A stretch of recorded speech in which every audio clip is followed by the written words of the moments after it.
हसीना madam, madam madam हमें report लिखवानी है। हाँ वो तो ठीक। आप कहाँ थी संतोष शर्मा? हम यहाँ लैपटॉप लेकर। वो मैडम से एनीवेज इस बारे में बाद में बात करेंगे। जी आप प्लीज बैठिए, बताइए क्या हुआ है आपके साथ। मैडम कल मेरी सगाई थी और मेरा मंगेतर सगाई पर पहुंचा ही नहीं।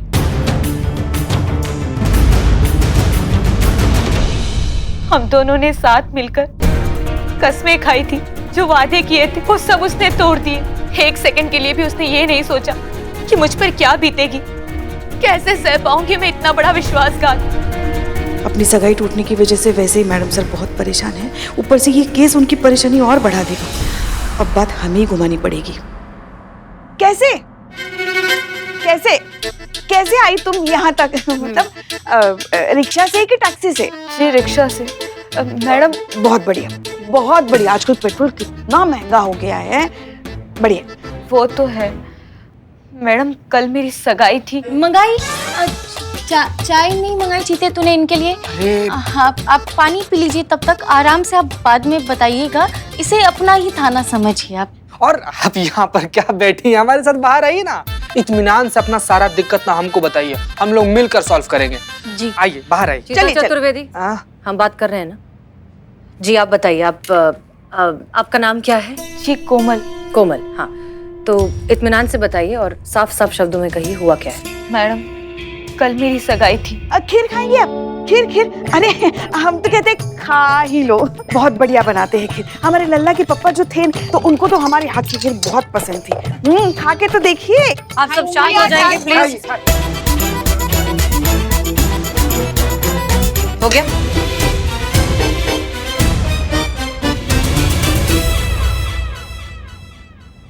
जी बताइए। मैडम पिछले कई दिनों से मैं नोटिस कर रही थी अंकित का बदला बर्ताव। अजीब सा बिहेव कर रहा था सगाई से पहले। बात बात पर नाराज हो जाता था, बिना बात के झगड़ा करने लग जाता था और सगाई की तैयारियों में कोई इंटरेस्ट ही नहीं ले रहा था। सगाई वाले दिन तो उसने फोन ही बंद कर दिया अपना।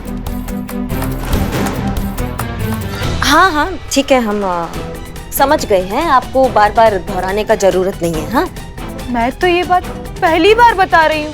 नहीं, पर हम पहली बार नहीं सुन रहे ना। थाना है, ऐसे धोखेबाजी के केस आते जाते रहते हैं, तो हमको समझ में आ गया मैटर। आप दोहराइए मत, निपटाते हैं इसको। करिश्मा सिंह, आप प्लीज उन्हें बोलने देंगी? जी कंटिन्यू।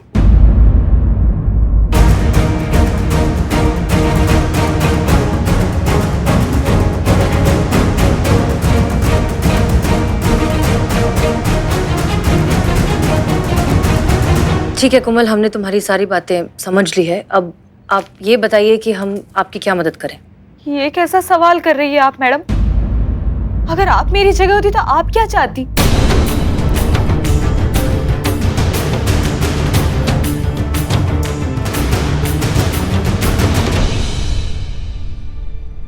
हम अगर आपकी जगह होते तो हम ये पता लगाने की कोशिश करते कि उसने ऐसा क्यों किया, उससे बात करते, उसे ढूंढते। हो सकता है कि उसने शायद किसी प्रेशर में आकर ये सब किया। हाँ, हमें भी ऐसा ही लगता है कि ऐसा ही कुछ होगा। 1 साल से जानते थे हम दोनों एक दूसरे को। हमें तो अभी भी भरोसा नहीं हो रहा है कि अंकित ऐसा कर सकता है। पर वो कहते हैं ना कि मर्द और बिच्छू का क्या भरोसा, दोनों की फितरत में धोखा ही है।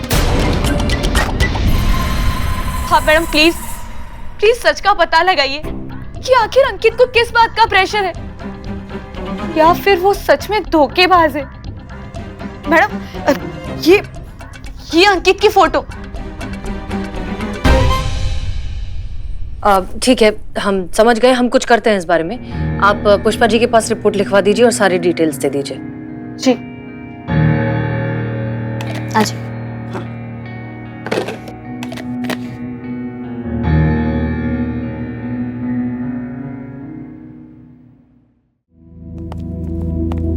अब आप जरा 2 मिनट वहां बैठेंगी, हम बुलाते हैं आपको, ठीक है? बताइए ना, हम लोग क्या सोच रहे थे? हम लोग सोच रहे थे कि मैडम सर के सामने गलती से भी ऐसे शादी, एंगेजमेंट, बैंड बाजा, बारात, दूल्हा दुल्हन का बात नहीं करेंगे। अब क्या करें? तो मैडम सर के प्रॉब्लम से एकदम कॉपी केस आ गया है। हमारी खीर भी तो बेकार गई। सोचा तो यही था कि दूर रखेंगे मैडम सर से ये सारी बातें सगाई वगाई की, लेकिन जब तक ये केस सॉल्व नहीं हो जाता ना, तब तक ये मैडम सर के सामने बातें आती रहेंगी। क्या मुसीबत है, इस केस को भी अभी आना था। इतनी मेहनत से खीर बनाई थी, सारा सत्यानाश हो गया हमारी खीर का। अम्मा क्या ये खीर खीर खीर लगा रखा है सुबह से? खीर नहीं, पिकासो का पेंटिंग हो गया जो सदियों में एक बार बनता है। दिमाग का दही हो गया खीर खीर सुन के। हाँ हाँ, आपके दिमाग का तो दही होगा ही ना। कभी अपने हाथों से खीर बना के तो देखिए, हाँ कितनी मेहनत लगती है, तब आपको पता चलेगा। नहीं नहीं, मगर आपको तो बस बैठकर खाना आता है, बनाना कहाँ आता है? अच्छा तुमको बताते हैं संतू, तुमको पता है? नहीं। वही बता रहे हैं ना, ये हमारी बहू रानी घर में आराम से बैठकर बंदूक साफ कर रही होती है और हम हमारे घुटनों के दर्द के साथ किचन में बर्तन साफ कर रहे होते हैं। हमारी बहू रानी चार्जशीट फाइल करती है और हम बेडशीट फाइल करते हो? बिछाते हैं। पुष्पा जी, ये हमारी बहू रानी अपराधी छीलती है और हम मटर छीलते हैं। हमारी बहू रानी जो है ना, कभी तो बख्श दो हमको। ये जो घर पे कर लीजिएगा, यहाँ नहीं करते, यहाँ काम कर लेते हैं। हाँ कर ले काम। हाँ हाँ, हम पर ही रौब झाड़ी है। मैडम सर को इस मामले से दूर रखते हैं, इस केस से दूर रखते हैं। हम निपटते हैं इस केस से। क्या नाम है उस लड़के का? वो क्या नाम है? अंकित। हाँ तो ये अंकित को धर के लाते हैं, निपटते हैं इस केस से। पुष्पा जी आप अच्छे से FIR लिख लेना और मैडम सर का ध्यान रखना, है ना? बाइक का चाबी था मैडम सर।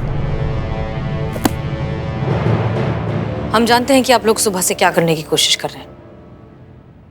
आप सबको हमारी फिक्र है, आप चाहते हैं कि हम हमारी तकलीफ से दूर हो जाएं, इस हादसे को भूल जाएं वगैरह वगैरह।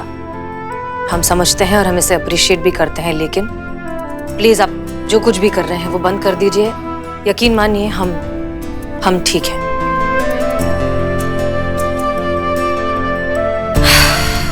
शायद ऊपर वाले का हमारे लिए यही प्लान था। शायद वो हमें इस जज्बाती गुलामी से आजाद करना चाहता था, ताकि हम सही और गलत के बीच का फर्क जान सके, उसके बनाए हुए प्लान पर आगे बढ़ सके। आज हम अगर इस दर्द से भागे तो जिंदगी भर शायद भागते ही रहेंगे, और फिर ये दर्द हमारी कमजोरी बनकर जिंदगी भर हमारा पीछा करेगा।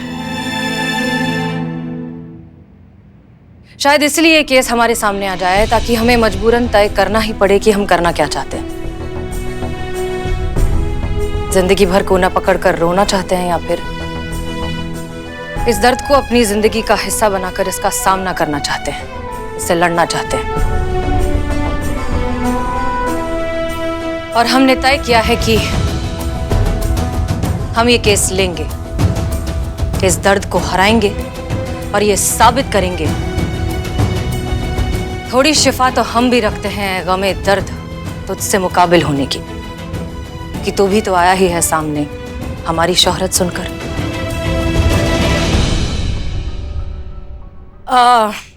हमें लगता है कि अंकित से मिलना बहुत जरूरी है इस केस में। उससे मिलकर इस केस के बारे में, सच के बारे में और भी चीजें पता लगेंगी। तो सबसे पहले उससे मिलते हैं। संतोष शर्मा, हमें अंकित से अभी मिलना है। उसकी लोकेशन ट्रैक कीजिए और हमें अपडेट कीजिए। जी मैडम। करिश्मा सिंह चलिए। जी आप आइए।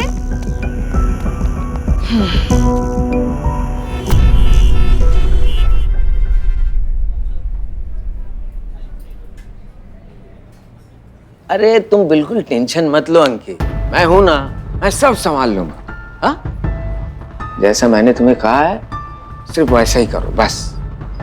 भाई आने वाले जिंदगी के बारे में सोचो यार। ठीक है अंकल।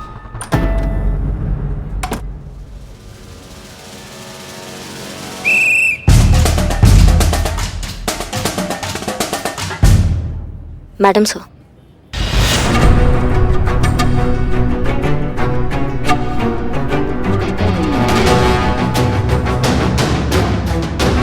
अरे ये क्या क्या हो रहा है ये सब? तुम्हारा नाम अंकित है? जी मेरे नाम अंकित है। तुम्हारे खिलाफ कंप्लेंट है। मेरे खिलाफ कंप्लेंट? पर मैडम। थाने चलो बताते हैं। चलिए आप भी चलिए। मैडम मैं भी? मैडम क्या हुआ, कुछ तो बताइए। आखिर किसने कंप्लेंट की मेरे खिलाफ? उसी लड़की ने जिससे तुमने सगाई का वादा किया था और सगाई पर नहीं पहुंचे।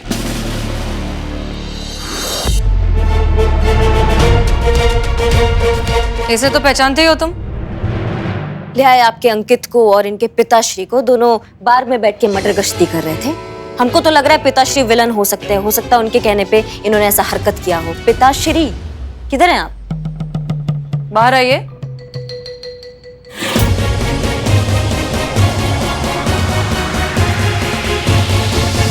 पापा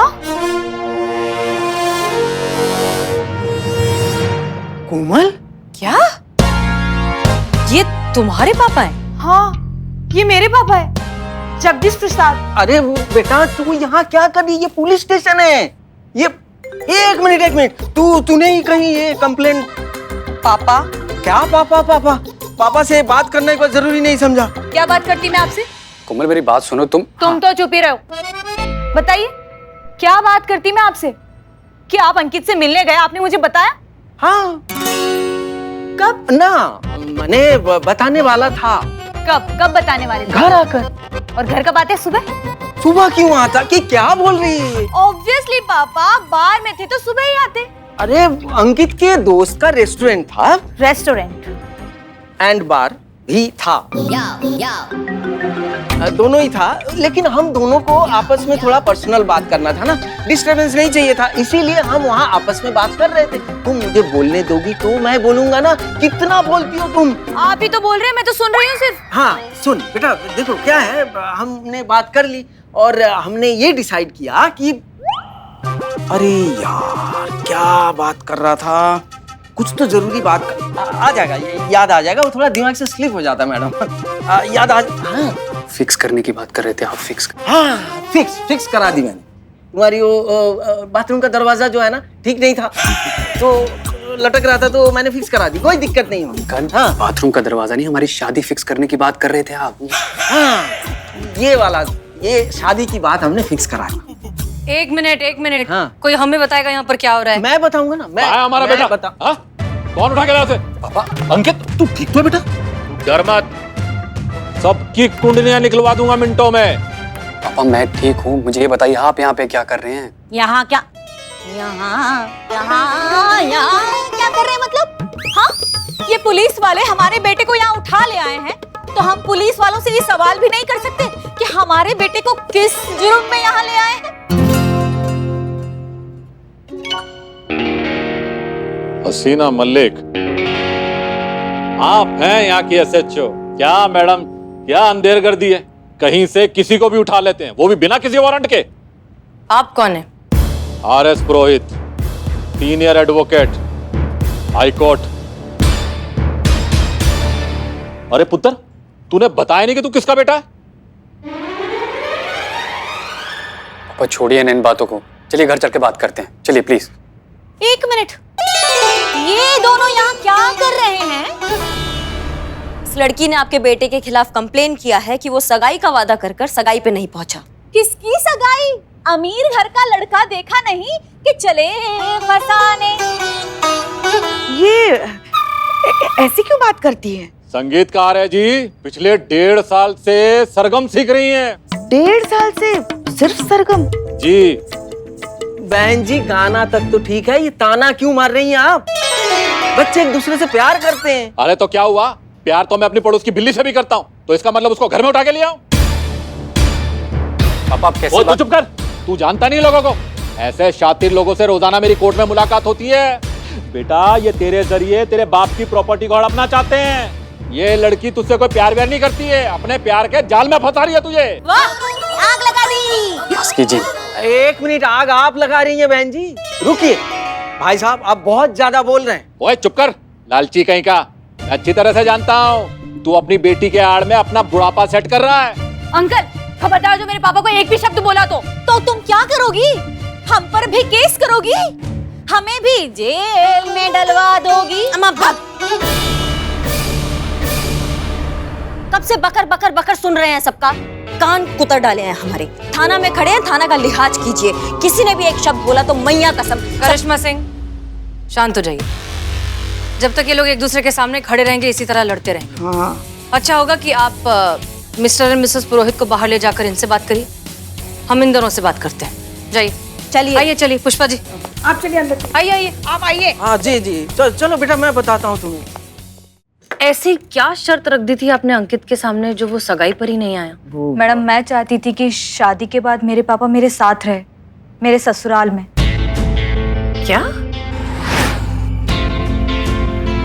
ऐसे ही, ठीक ऐसे ही चौंका था मैं। देखिए, शादी के बाद बेटा बहू के साथ रहे समझ में आता है, लेकिन बाप लड़की के साथ उसके घर पे रहे। सोचिए, शादी से पहले वो शर्त रख रही है, न जाने शादी के बाद और क्या क्या करेगी। पर ऐसा काहे चाहती है कोमल? भाई तुम्हें पहले चाय लेके आने के लिए थोड़ी कहा था, पानी लेके आने के लिए कहा था। अबे पानी कब बोला था? अरे बाहर से जब हम अंदर आ रहे थे तभी तो कहा था पहले पानी लाना। अबे बाहर कब मिले थे? मैं तो अब भी आया हूँ यहाँ। अरे भाई भैया आप जाकर पानी ले आइए। मैडम वो क्या है ना, पापा को थोड़ी भूलने की आदत है। जा। हाँ ठीक है, कभी कभी कुछ चीजें भूल जाता हूँ, दिमाग से ऐसे स्लिप हो जाता है, लेकिन याद आ जाती है। भैया इतने भुलक्कड़ तो सभी होते हैं। पापा आपको पता है ना डॉक्टर ने आपसे क्या कहा था, उम्र बढ़ने के साथ साथ आपकी बीमारी भी बढ़ेगी और आंखें डे बाय डे और भी वीक होती जाएगी। यहाँ तक कि दवाइयाँ लेना भी भूल जाते। मेरे पीछे से आपको दवाई कौन देगा बताइए? कौन ध्यान रखेगा आपका? अरे कोई भी रखे, लेकिन हमारा बेटा ही क्यों ठेका ले? अरे भाई बेटी को पाल रहे हैं, साथ में बाप को भी। अरे बाप भी देखो कितना बेशरम है, उसे भी कोई एतराज नहीं है। नहीं, मुझे सख्त एतराज है मैडम। अब आप ही बताइए, लड़की का बाप लड़की की शादी के बाद उसी के घर में जाकर रहे तो ये लोग क्या कहेंगे? भाई दुनिया अकेले रहती है, मैं भी रह लूंगा उसमें, प्रॉब्लम क्या है? पापा हाँ, हम कौन से फ्लोर पर रहते हैं? हम फ्लोर पे रहते हैं, अब अपना 3rd फ्लोर पे रहते हैं। पापा हम ग्राउंड फ्लोर पर रहते हैं। उस दिन भी जब आप मंदिर का दिया जलाने जा रहे थे गैस खुला छोड़कर।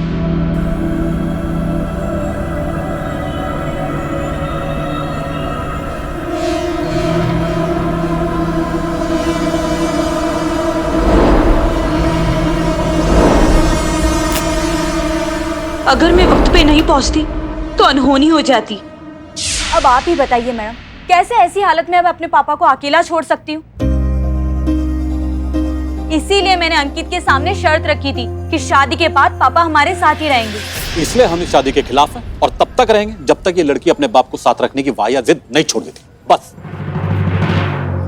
देखिए, दोनों तरफ की बातें सुनकर हमें ऐसा लगता है कि ये मामला सिर्फ और सिर्फ कोमल और अंकित के बीच का पर्सनल मैटर है। हम में से किसी को भी कोई हक नहीं है दखलंदाजी करने का। बाबा ऐसे कैसे? एक मिनट, मैडम सर बात कर रही है ना, उन्हें बात करने दीजिए। ये दोनों बालिग हैं, समझदार हैं, अपना अपना भला बुरा जानते हैं, तो फिर ये फैसला भी इन दोनों का ही होना चाहिए। हमारे हिसाब से तो यही ठीक है। कोमल,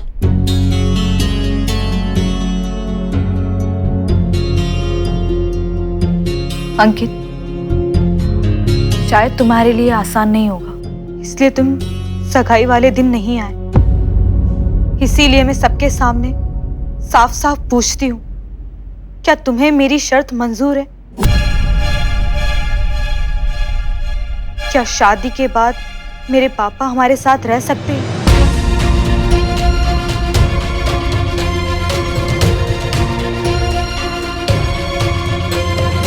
ये क्या बोल रही पापा प्लीज आप मेरे और अंकित के बीच में कुछ भी मत बोलिए। बोलो अंकित, तुम्हारा क्या जवाब है? तुम्हारे ऊपर कोई भी जबरदस्ती नहीं है, कोई प्रेशर नहीं है, बस तुम्हारी हाँ या ना। अगर तुम ना भी कहोगे तो मैं तुम्हें गलत नहीं समझूंगी। फाइनल डिसीजन तुम्हारा ही होगा। अंकित, सोच समझ कर जवाब देना, और जो भी जवाब दो उसे जिंदगी भर निभाना।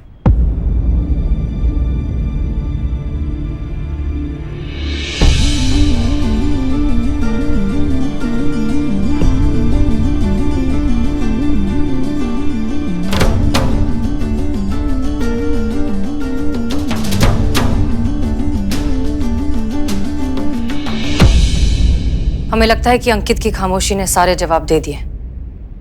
I'm so sorry, कोमल।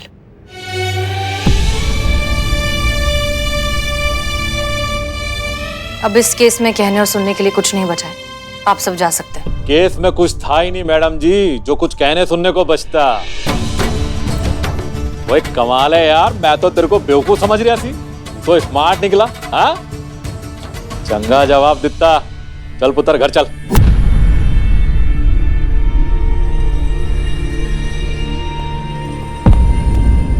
अरे मैंने तो पहले से ही पूरे थाने की कुंडलियां निकाली थी। ये जो हसीना मलिक है ना SHO, इसकी सगाई भी अभी कुछ दिन पहले टूटी है।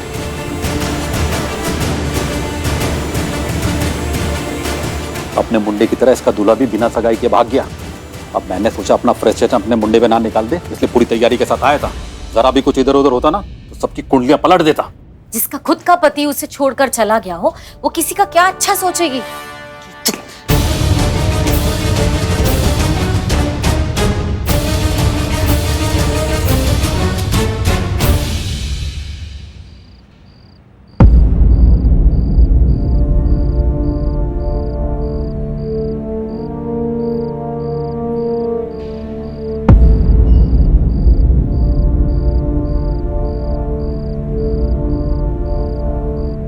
बहुत गुस्सा आ रहा होगा ना अब्बू? बहुत गुस्सा आ रहा होगा उस आदमी पर जो तेरा दिल दुखा कर गया है। पर सच कहूं हसीना, मैं तेरी जगह होता तो उस आदमी का शुक्रगुजार होता, क्योंकि यही तो वो लोग हैं जो हमारी जिंदगी में हमें ये बताने आते हैं कि हम कितने मजबूत हैं। ये तो हमें हमसे मिलाने आते हैं बच्चे। ये नहीं होते तो तुझे एक और लड़ाई का मकसद कैसे मिलता मेरी बच्ची।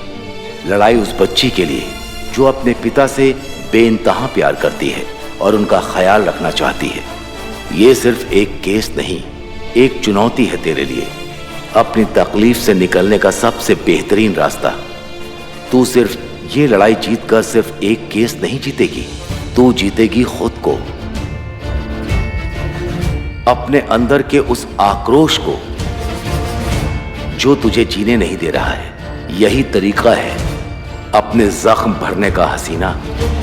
दूसरों के जख्म पर मरहम लगा।